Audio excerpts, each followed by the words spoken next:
Hello everyone, welcome back to TechCube Gate Classes, Environmental Engineering Series, lecture number 48। आज हम शुरू करेंगे एक नए मॉड्यूल से, एयर पोल्यूशन से। अभी तक में हमने एनवायरमेंटल इंजीनियरिंग का वाटर सेक्शन कंप्लीट किया है। दैट मीन्स हमने water supply engineering and waste water engineering को कंप्लीट कर लिया। इन्वायरमेंट में हमें अभी कुछ और टॉपिक्स पढ़ने हैं which are air, land and noise. ठीक है, ये चारों component air, land, water and noise, इनसे हमारा एनवायरनमेंट कंप्लीट होता है। ये चार कंपोनेंट्स हैं हमारे एनवायरनमेंट के। तो जो अब हम मॉडल शुरू कर रहे हैं that is based on your air which is your air pollution module. इस मॉड्यूल के हमारे जो टॉपिक्स हैं there are types of pollutants, their sources, impacts, air pollution control, air quality standards, air quality index and limits. इस topic से GATE में 2 to 3 marks expected है।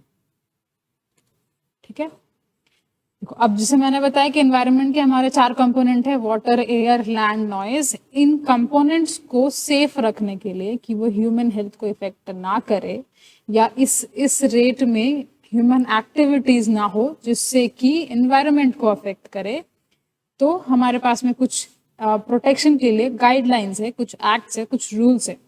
Environment protection act introduced हुआ था 1986 में।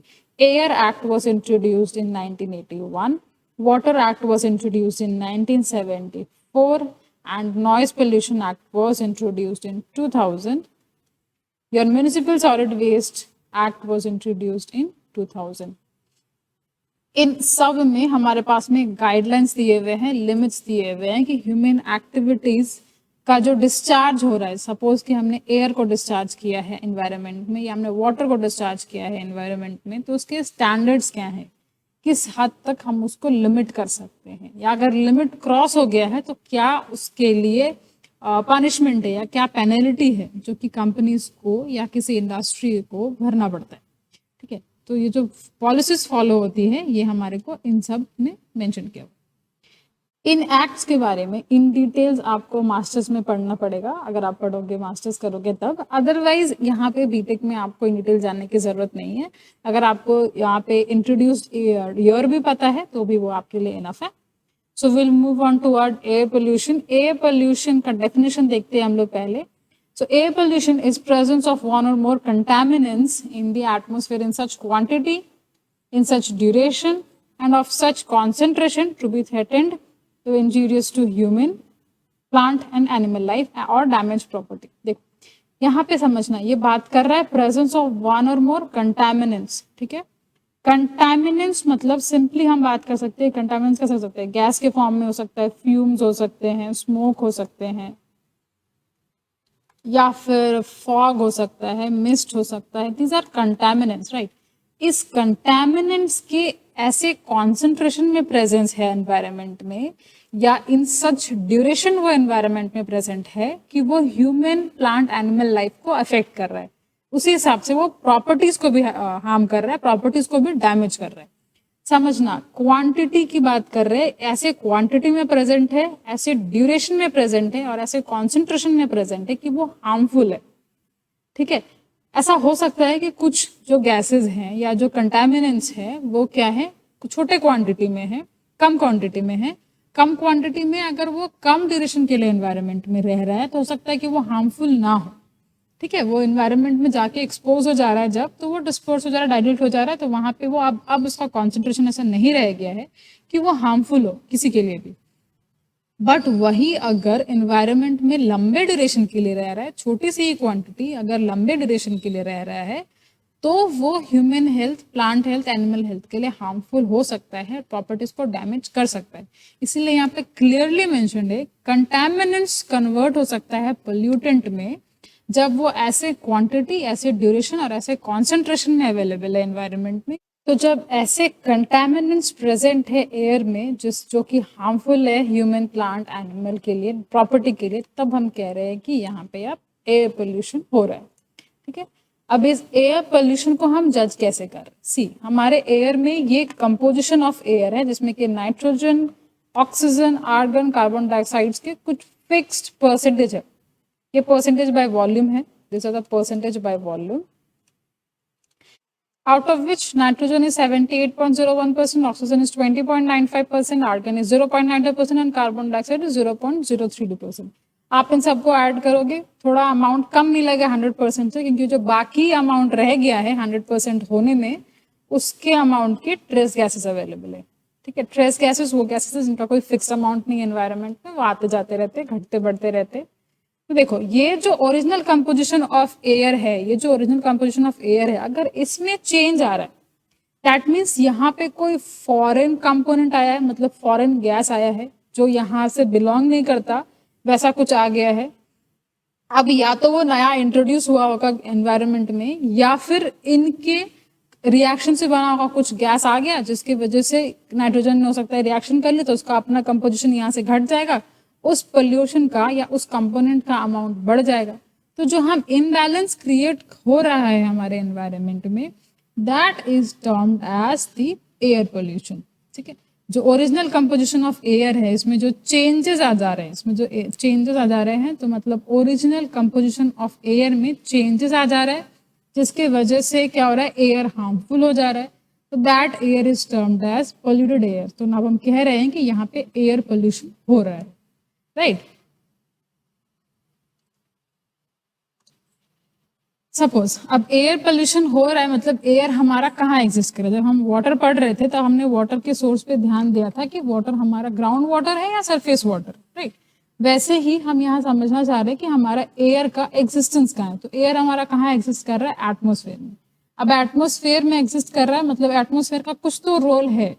ठीक है, देख क्या रोल है हम समझने की कोशिश करते हैं। वी हैव एटमोसफेयर, जिसमें कि हम वाई एक्सिस में बना रहे हैं एलिवेशन, एंड एक्स एक्सिस में बना रहे हैं हम टेम्परेचर।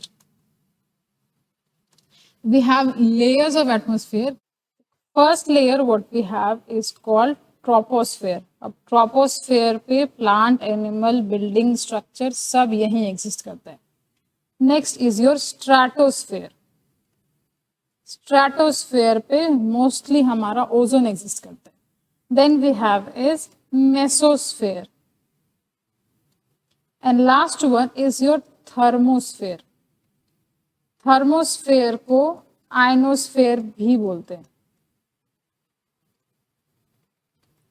ये एलिवेशन बढ़ते जा रहा है। एलिवेशन के अकॉर्डिंग हमारे पास में एटमॉस्फेयर का ये डिवीजन है, 4 लेयर में हमारा एटमॉस्फेयर डिवाइडेड है।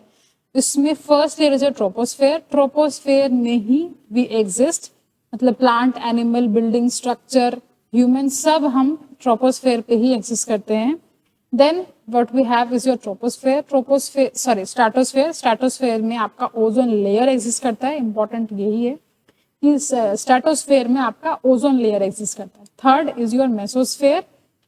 Fourth one and the topmost layer what we have is thermosphere. इसको आयनोस्फेयर भी बोलते हैं। दिस स्फेयर और this layer is nearest to the sun.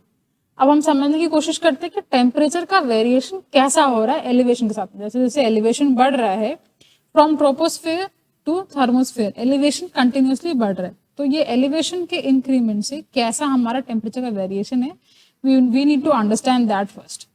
तो समझना, वी नो कि अर्थ का जो सरफेस है वो हीटेड रहता है, वो उसमें हीट ट्रैपमेंट की कैपेसिटी है।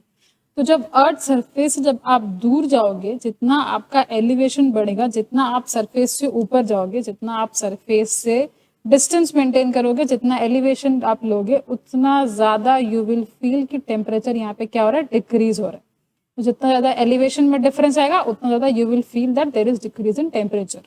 तो ट्रोपोस्फेयर में क्या हो रहा है कि जैसे जैसे हमारा एलिवेशन बढ़ रहा है, वैसे वैसे हमारा टेम्परेचर घट रहा है। ठीक है, जैसे जैसे हमारा एलिवेशन बढ़ रहा है, वैसे वैसे ट्रोपोस्फेयर में वी विल ऑब्जर्व कि टेम्परेचर घट रहा है। स्ट्रेटोस्फेयर में क्या हो रहा है, एज आई सेड कि यहाँ पे ओजोन लेयर एग्जिस्ट करता है। दैट मीन्स वो सन से रेज को कैप्चर करता है, हमें प्रोटेक्ट भी करता है। तो ओजोन में क्या हो रहा है, ओजोन में वो हीट की ट्रैपमेंट है, सनरेज की ट्रैपमेंट है। तो स्ट्रेटोस्फेयर में वी विल ऑब्जर्व कि यहाँ पे जैसे जैसे एलिवेशन बढ़ रहा है, वैसे वैसे यहाँ पे टेम्परेचर भी बढ़ रहा है। ट्रोपोस्फेयर में सरफेस हीटेड है, तो जैसे जैसे हम सरफेस से दूर जाएंगे, यहाँ पे we will observe decrease in temperature. Stratosphere में due to presence of ozone layer, 90% of ozone layer stratosphere में ही एग्जिस्ट करता है। सिर्फ 10% ऑफ ओजोन लेयर हमारा ट्रोपोस्फेयर में एग्जिस्ट करता है। सो ये स्ट्रेटोस्फेयर में just because of presence of ozone layer इसमें इतना हीट ट्रैपमेंट है कि जैसे जैसे हम इसमें एलिवेशन बढ़ेगा, हमारा एलिवेशन बढ़ेगा इस लेयर में, वैसे वैसे यहाँ पे increase in temperature, we will find increase in temperature. ठीक है, अगेन मेसोस्फेयर में क्या हो रहा है कि अब ये जो लेयर है वो मेरा हीटेड है, तो जैसे जैसे हम इस लेयर से दूर जाएंगे, मतलब स्ट्रेटोस्फेयर से जैसे जैसे हम दूर जाएंगे वैसे वैसे यहाँ पे वापस decrease in temperature we will observe. Stratosphere heated है, अगेन जैसे जैसे हम इससे डिस्टेंस मेंटेन करेंगे, जैसे जैसे एलिवेशन बढ़ेगा, मेसोस्फेयर में वी विल ऑब्जर्व कि यहाँ पे टेम्परेचर का डिक्रीमेंट हो रहा है, डिक्रीज हो रहा है। थर्मोस्फेयर, आयनोस्फेयर समझना कि ये अब मैंने क्या बताया था कि this is nearest to the sun. तो जैसे ये नियरेस्ट टू द सन है, जैसे जैसे हम इसमें एलिवेशन बढ़ते चले जाएंगे इस लेयर में, we will find that there is increase in temperature because this layer is nearest to the sun. ये हमारा एलिवेशन के साथ में टेम्परेचर का रिलेशन है, जिसमें कि हमने एनवायरनमेंट को 4 लेयर्स में डिवाइड किया है, 4 स्फेयर में डिवाइड किया है, जहां पे हम ये ऑब्जर्व कर रहे हैं कि जहां पे ह्यूमन एनिमल प्रॉपर्टी का एग्जिस्टेंस है, जो मेरा ट्रोपोस्फेयर है, उसमें temperature is being decreased while there is increase in elevation. I guess आपको ये दिख नहीं रहा होगा। So there is decrease in temperature when we are going at a higher height in troposphere. Animal, plant, human and property, ये सब मेरे troposphere में एग्जिस्ट करते हैं। स्ट्रेटोस्फेयर में मोस्टली मेरा क्या एग्जिस्ट कर रहा होता है, ओजोन, जिसके वजह से यहाँ पे हीट का ट्रैपमेंट ज़्यादा है, यूवी रेज का ट्रैपमेंट ज़्यादा है, जिसके वजह से अगर हम elevation, there will be, if you are going for a higher elevation in this layer, then we will observe increase in temperature. Similarly mesosphere में क्या हो रहा है, we are going away from this stratosphere, तो we will observe that there is decrease in temperature again. Thermosphere में क्या हो रहा है, सन के करीब जा रहा है, और तो जैसे जैसे हमारा लेयर उसमें बढ़ेगा, जैसे जैसे हमारा एलिवेशन उसमें बढ़ रहा है, इस लेयर में वी विल ऑब्जर्व कि यहाँ पे हीट का ट्रैपमेंट बढ़ रहा है, हीट का कॉन्सेंट्रेशन ज्यादा है, सो यहाँ पे temperature is increasing with the elevation. तो ये ट्रेंड आपको ध्यान रखना है। अभी हम लोग थोड़ी देर बाद कुछ और टॉपिक्स पढ़ेंगे इसी एलिवेशन और टेम्परेचर के रिलेशन पे।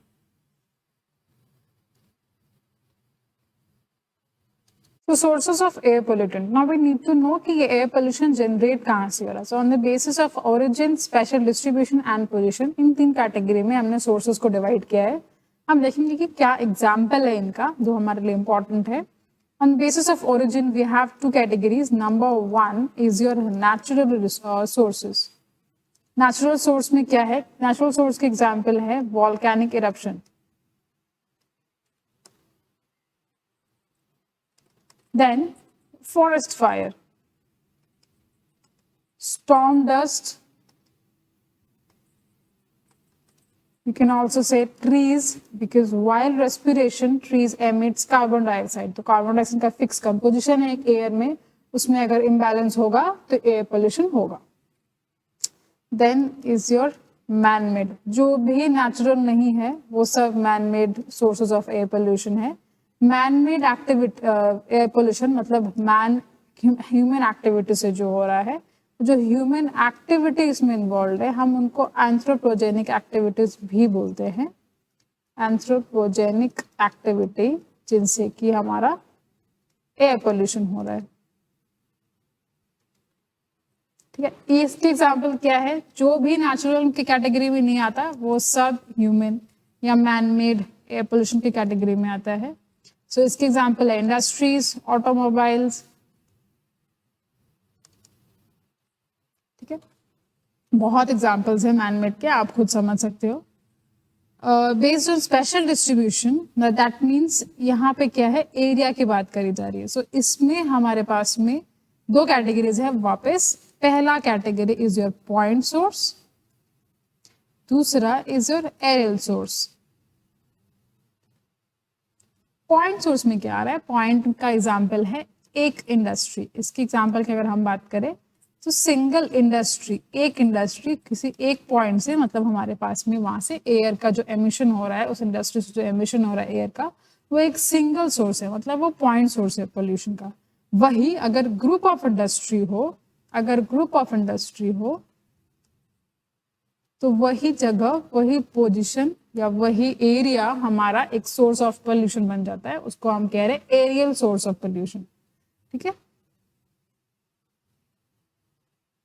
बेस्ड ऑन पोजीशन हमारे पास में वापस दो कैटेगरी है, एक को हम कह रहे हैं मोबाइल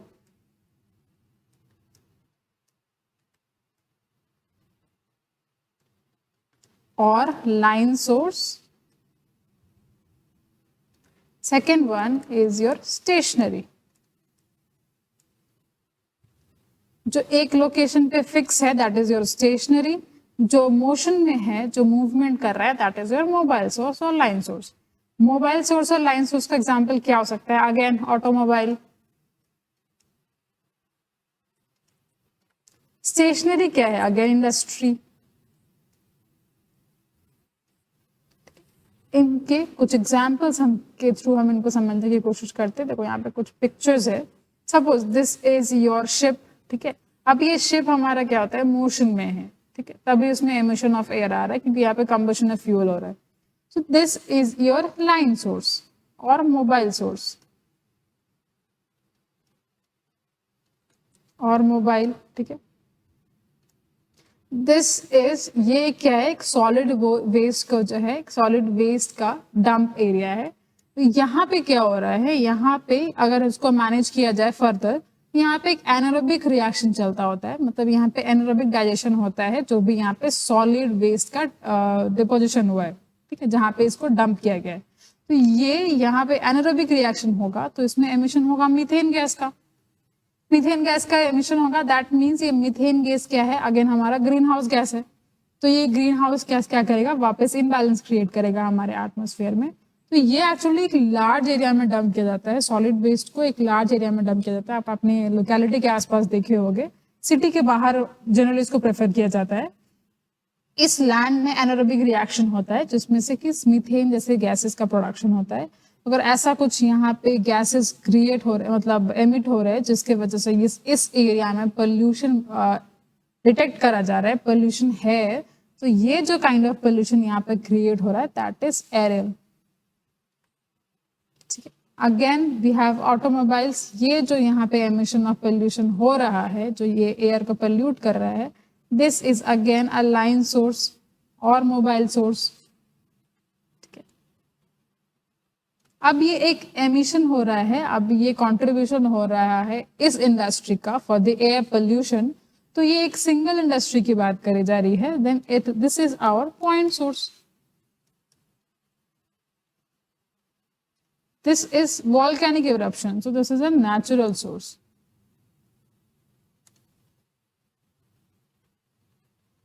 पंजाब हरियाणा के रीजन में ये जनरली देखा जाता है कि पराली को जलाया जाता है आफ्टर हार्वेस्टिंग। यहाँ पे क्या हो रहा है? ये एक जो भी लैंड है, जो एरिया है, वो काफी ज्यादा है जिनको बर्न किया जाता है, जो रेसिड्यू ऑफ क्रॉप है उसको बर्न किया जाता है। This create a huge amount of air pollution, और ये पूरा एरिया में होता है, ऐसा बड़े एरिया में किया जाता है। So this is your aerial source of pollution.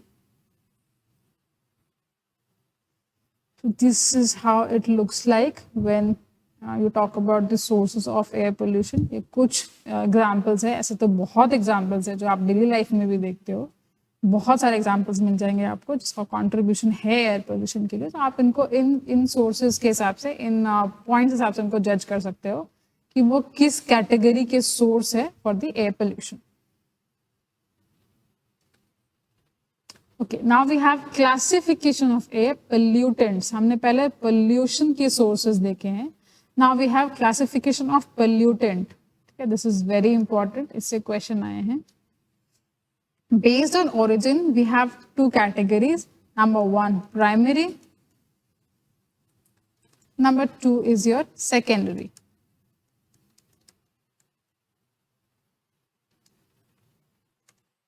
Primary are those pollutant जो अपने ओरिजिनल स्टेट में ही रहते, जैसा उनका एग्जिस्टेंस शुरू हुआ है वो उसी स्टेट में रहते हैं, अपने ओरिजिनल फॉर्म में रहते हैं।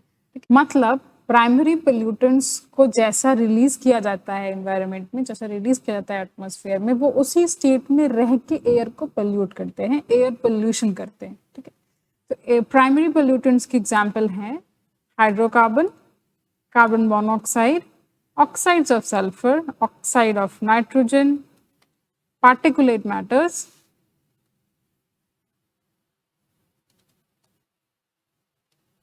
ये अपने ओरिजिनल स्टेट में रहते हैं। सेकेंडरी पोल्यूटेंट को समझते हैं। सेकेंडरी पोल्यूटेंट क्या होता है? ये हमेशा रिएक्शन से बनता है, रिएक्शन का प्रोडक्ट होता है। सपोज हम दो एलिमेंट का रिएक्शन करा रहे हैं, ए एंड बी। अब this A and B both can be a primary pollutant, ये दोनों ही प्राइमरी पोल्यूटेंट है। इनका जो प्रोडक्ट बन रहा है वो सेकेंडरी पोल्यूटेंट बन रहा है, ठीक है। अब ये ए एंड बी दोनों प्राइमरी पोल्यूटेंट भी हो सकते हैं, इसमें से एक भी प्राइमरी पोल्यूटेंट होगा और कोई दूसरा जो है वो कुछ और कंपोनेंट हो सकता है जो कि नॉन पोल्यूटेंट है, ठीक है। Either A and B can be primary pollutant and either A and B can be a non pollutant. तो उनके रिएक्शन से भी हमें सेकेंडरी पोल्यूटेंट मिल सकता है। Again A and B both can be a non pollutant,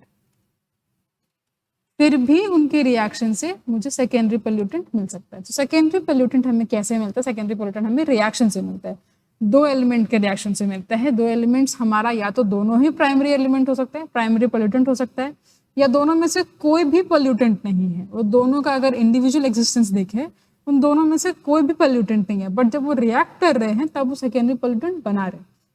या दोनों में से कोई एक हमारा प्राइमरी पोल्यूटेंट हो सकता है। हम एग्जाम्पल लेके समझते हैं।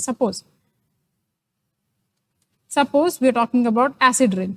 एसिड रेन कैसे हो रहा है? यहाँ पे क्या है? कंपोनेंट ऑफ या ऑक्साइड्स ऑफ सल्फर है या ऑक्साइड्स ऑफ नाइट्रोजन है प्लस वाटर वेपर या वाटर लिक्विड है। तो ये जो एसिड रेन हमारा है, this acid rain is an example of secondary pollutant. ये एक प्राइमरी पोल्यूटेंट के रिएक्शन से नॉन पोल्यूटिंग जो एलिमेंट है उससे रिएक्ट कर रहा है और एसिड रेन क्रिएट कर रहा है। तो this acid rain is a secondary pollutant. This one is your primary pollutant, this is a non-pollutant, but इनके रिएक्शन से secondary pollutant बन रहा है। Similarly, एक और एग्जाम्पल लेते हैं हम। We can also write over here, primary pollutant is smoke. अब secondary pollutant जिसका हम एग्जाम्पल ले रहे हैं उसका significance है कुछ। Let's see over here, smoke. Smoke का फॉर्मेशन कैसे होता है?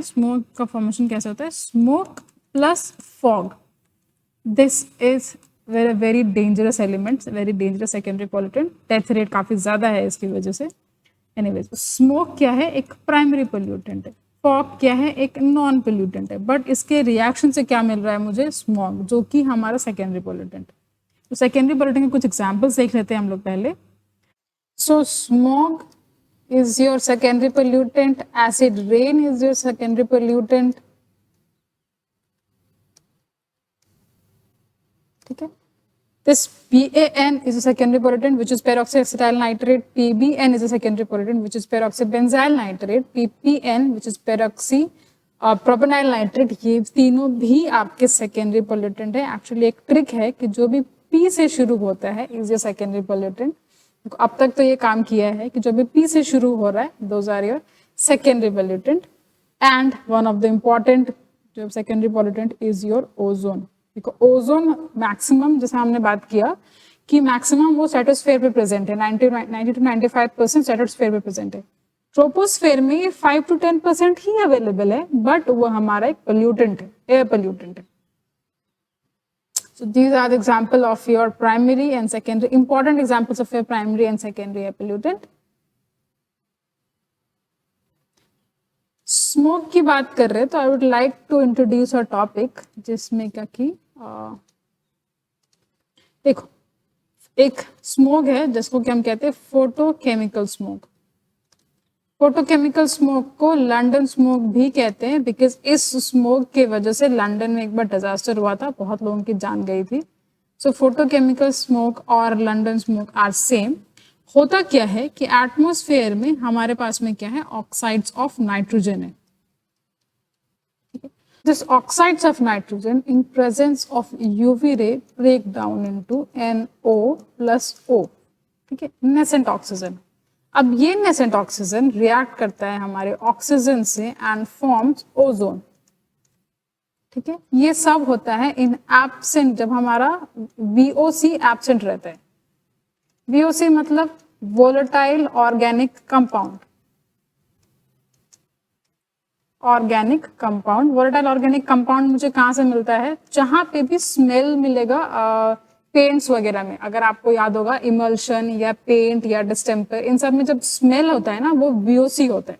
This VOC is very harmful, ये कार्सिनोजेनिक होता है, दिस इज कैंसर कॉजिंग।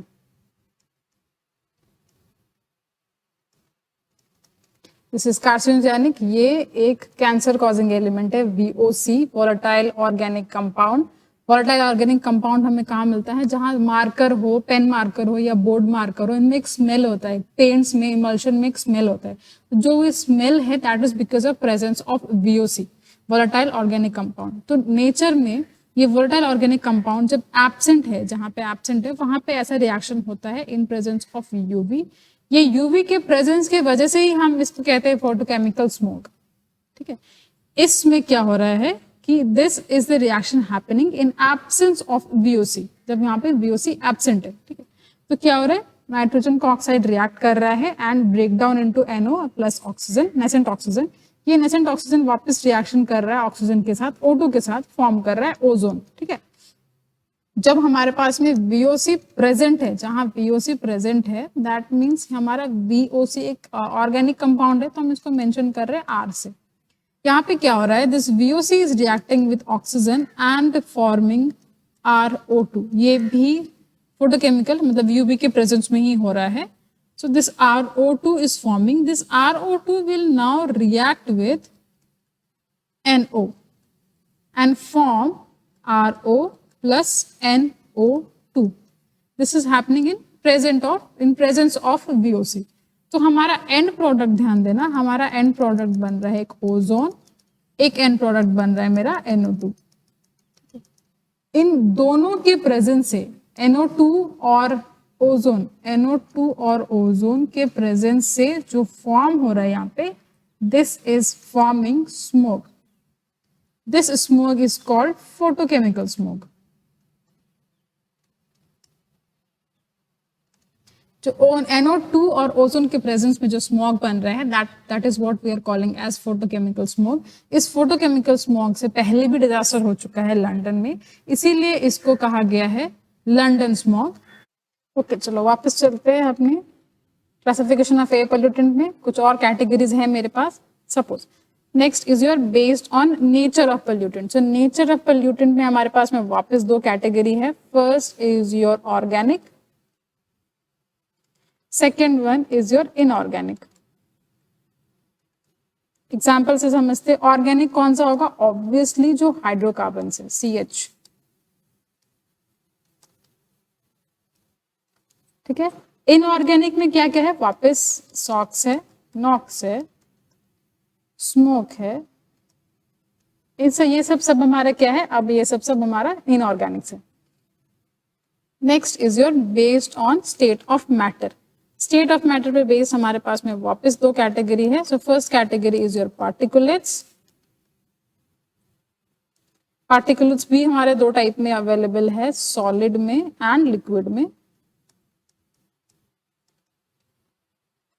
ठीक है, and the second one is in your gas form. So example of solid are your dust, fly ash.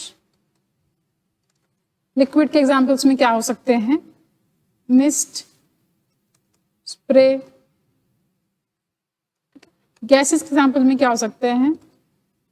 Carbon monoxide, SOx, NOx, etc. ये आपके examples है for as per on the basis of their nature and state of matter. So we will see representation of gas का amount कैसे हम represent कर रहे हैं। हमें question में से कहा गया है कि we need to convert 80 microgram per meter cube of nitrogen into ppm and ppb at 25 degree Celsius and at a pressure of 202.6 kilopascal. ठीक है, यहाँ पे हमें given है data is 80 माइक्रोग्राम पर मीटर क्यूब है मेरे पास में NO2 इन द गैस।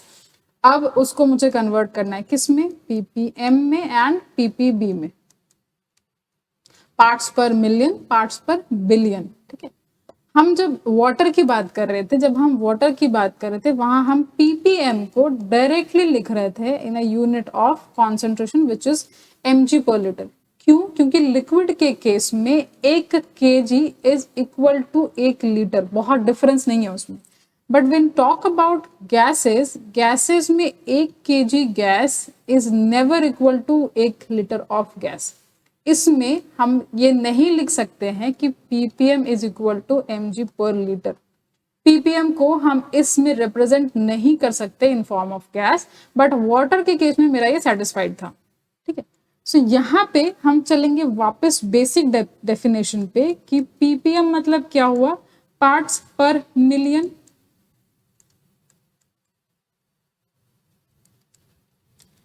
पर मिलियन पार्ट पे कितना अमाउंट प्रेजेंट है, मतलब कितना amount of solute is present in पर मिलियन अमाउंट ऑफ सॉल्वेंट।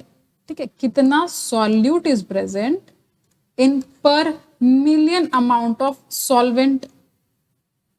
ठीक है, ये हमारा बेसिक डेफिनेशन है। ठीक है, तो हम इसको समझने की कोशिश करते हैं कि पीपीएम में हम इसको कैसे रिप्रेजेंट करेंगे। देखो हमारे पास में जो डेटा दिया हुआ है उसमें ये कहा जा रहा है कि microgram 80 microgram is present in 1 meter cube.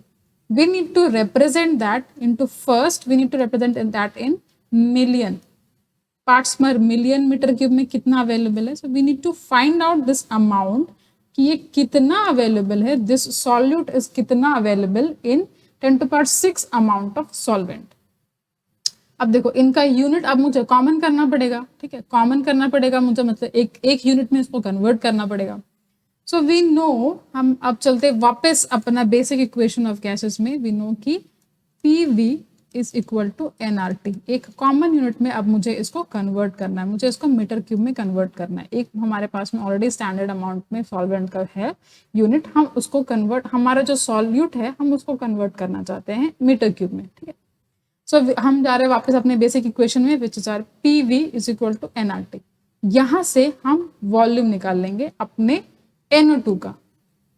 ठीक है, इस जो NO2 हमारा अवेलेबल है गैस में, इस NO2 फिलहाल that NO2 is represented in amount of 80 microgram. इस 80 माइक्रोग्राम को मुझे कन्वर्ट करना है वॉल्यूम के यूनिट में। ठीक है,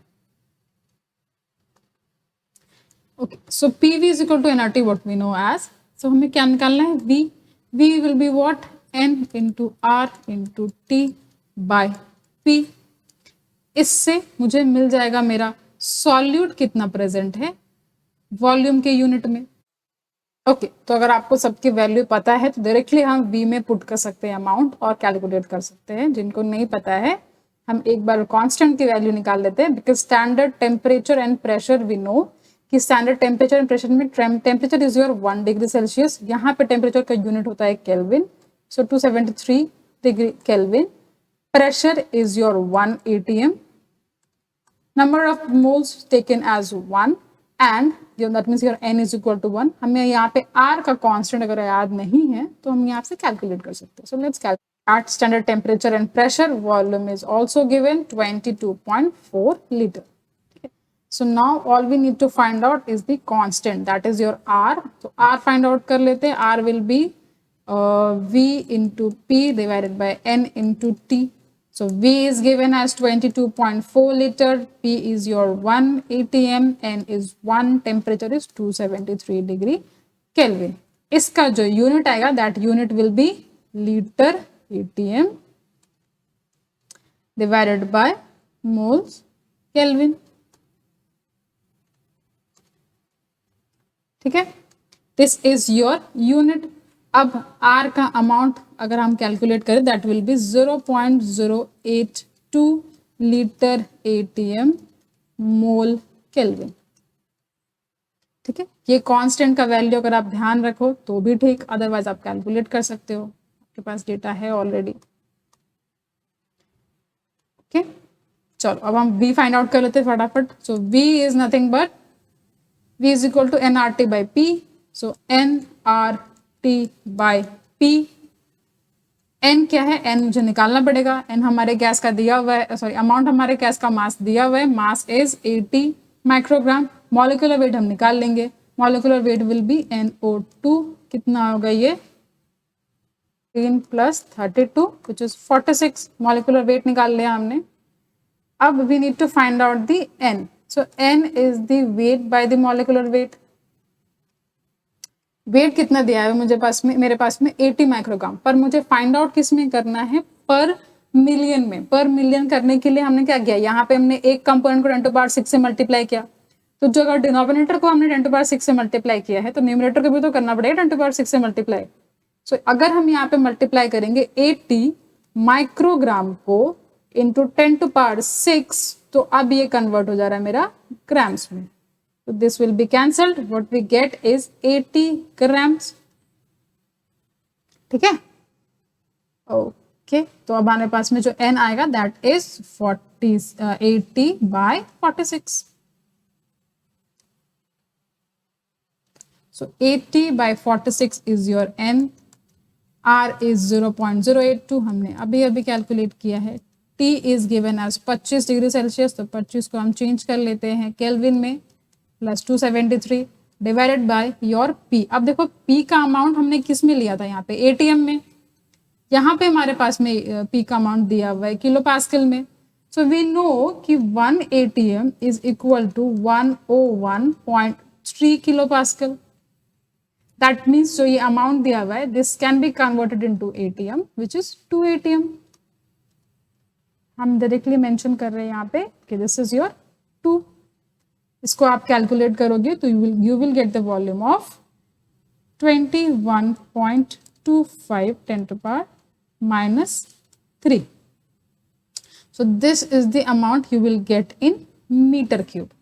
कर लिया हमने कन्वर्ट। अब अगर हम डिवाइड करेंगे कि हमने जो अमाउंट मिला है दैट मीन्स NO2 कितना अवेलेबल है मेरे गैस में, so this much 21.25 into 10⁻³ meter cube is present in 10⁻6 meter cube of gas। इस मीटर क्यूब को अगर हम कैंसिल कर दे तो अब हम कह सकते हैं कि 21.2 into 10⁻³ parts of NO2 is available in 10⁻6, that means million part of gas। अब हमने निकाल लिया कि ppm कितना अवेलेबल है पर मिलियन पे, पर कितना पार्ट्स अवेलेबल है पर मिलियन पे। सो this is your conversion of gas का अमाउंट इन ppm। यही मुझे वापस ppb में निकालना है, पार्ट्स पर बिलियन में निकालना है। तो हम क्या करेंगे, हम डिनोमिनेटर को और न्यूमरेटर को दोनों 10⁻3 से मल्टीप्लाई कर देंगे। So we will get 21.25 in 10⁻³ into 10⁻3। 10⁻3 क्यों मल्टीप्लाई कर रहे हैं, क्योंकि मुझे डिनोमिनेटर को कन्वर्ट करना है बिलियन में। 10⁻6 से हम 10⁻3 को मल्टीप्लाई कर देंगे तो ये मेरा आ गया पार्ट्स पर बिलियन में। तो यहाँ मल्टीप्लाई करा है तो ऊपर में मल्टीप्लाई करना पड़ेगा। तो अब जो मेरा अमाउंट बनेगा कि 21.25 parts of NO2 is present in 10⁻9, that is per billion amount of gas। ठीक है, यूनिट्स हमने पहले ही कैंसिल कर दिया है, यूनिट्स सेम था, हमने सेम यूनिट में कन्वर्ट कर लिया। तो अब जब पार्ट्स की बात करी जा रही है हम उसको जस्टिफाई कर सकते हैं। कुछ गेट के क्वेश्चंस आए हैं, हम लोग फिर ऑल सॉल्व करेंगे उसको।